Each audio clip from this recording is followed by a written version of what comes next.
ose të mësoni fëmijëve tuaj se çfarë është familja, çfarë është komuniteti, çfarë është shteti, komësia, përpiquni të mësoni ata të kenë një identitet të pakufizuar. Pra, përpiquni të mësoni atyre rreth planetit ton, rreth kozmosit, erës që flyn, lumenjve, racave të ndryshme njerëzore, popujve të ndryshëm, gjithë planetit ton të bukur, në mënyrë që të mos ndihen, të mos jenë njerëz të kufizuar në mendësi. Për kjo, duhet të keni parasysh se sa shumë krime bëhen në emër të familjes, në emër të komësisë, në emër të racës. Janë të gjitha këto identitete që i kanë shkaktuar botës kaq shumë vuajtje sot. Njerëzit më ndjermyllur mendojnë se raca e tyre është më superiore se sa racat e tjera, kombi e tyre është më i mirë se sa kombet e tjera, mendojnë se ata vetë janë më të zotë se sa njerëzit e tjerë, mendojnë se familja e tyre është më e rëndësishme se sa familjet e të tjerëve. Këta janë njerëz që kanë identitete të kufizuara, dhe në rast se nesër këta persona do të kenë fuqi, do të jenë njerëz shumë të rrezikshëm. Si për shembull, marrim rastin e Hitlerit, apo të shumë udhëheqësve të tjerë, të cilët me një mendësi të kufizuar kanë shkaktuar kaq shumë vuajtje njerëzimit.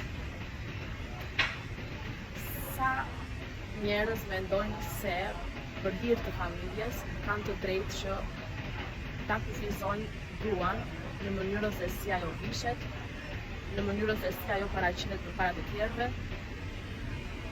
Sa njerëz përpiqen që për të dukur mirë familja e tyre në sy botës,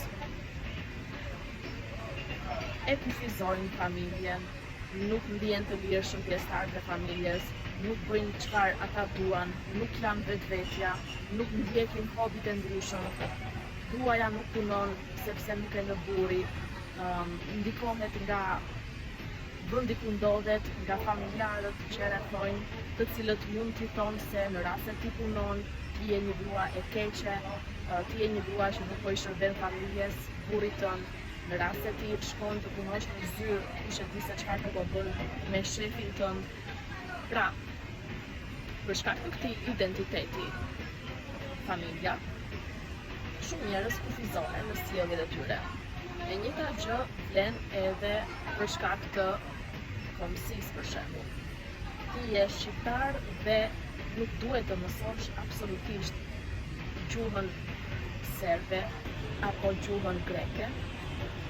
Ti je racebardh dhe absolutisht nuk duhet të qëndrosh me një person me ngjyrë.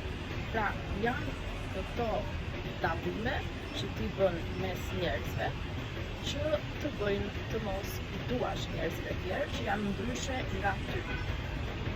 Apo ti je i krishterë dhe duhet të urresh muslimanët apo anasjelltas. Absolutisht çdo kush duhet të mësoj fëmijëve që së pari ata janë qytetarë të botës. Dhe pastaj se janë shqiptar, apo se janë racebardh, apo se janë pjesë e një komuniteti, apo se çfarë është familja. Bota është kaq e madhe, kaq e larmishme, dhe të kesh një identitet të kufizuar në ditët e sotme është me të vërtet gjyna. Njerëzit duhet të jenë sa më shumë elastik, mendje hapur, të njohin të gjitha mundësitë që bota të ofron dhe absolutisht të kenë dashuri në zemër për çdo kënd që është i ndryshëm nga ata.